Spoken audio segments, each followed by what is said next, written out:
समाधान मवाळ यांच्या उडीद पिकाचं 3 लाखाचं नुकसान। मेहकर तालुक्यातील कासारखेड येथील समाधान रामचंद्र मवाळ यांचं थार बदनापूर शिवारातील गट क्रमांक 198 या शेतामध्ये उन्हाळी उडीद पेरला होता। उडीद काढणीला आला असता अचानकपणे अवकाळी पाऊस धोधो बरसला आणि उडीद पीक मातीत मिसळला।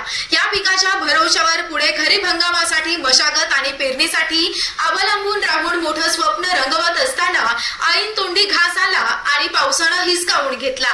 2 हेक्टर शेत जमिनीवर उडीद पिकाची पेरणी केली होती आणि हे उडीद पीक पाहण्यासाठी आजूबाजूचे शेतकरी येत होते की एवढे चांगलं उडदाची पीक आलं होतं, पण निसर्गाचा कोप झाला आणि अचानक मोठा पाऊस आला आणि उडीद पीक मातीत मिसळलं।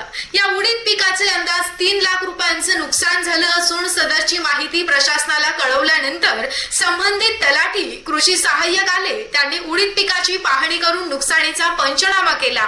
तेव्हा हवालदिल झालेले शेतकरी समाधान रामचंद्र मावळ यांनी नुकसान भरपाईची मागणी केली। तेव्हा शासनाने त्वरित नुकसान भरपाई द्यावी अशी मागणी शेतकरी करत आहेत। तलाठी आणि कृषी सहाय्यकांनी नुकसान भरपाईचं आश्वासन दिलं, पण हे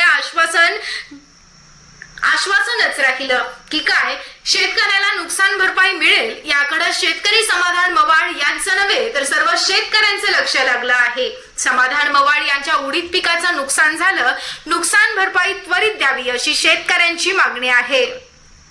bureau report superfast Buldhana live करिता उपसंपादक एकनाथ सवडतकर।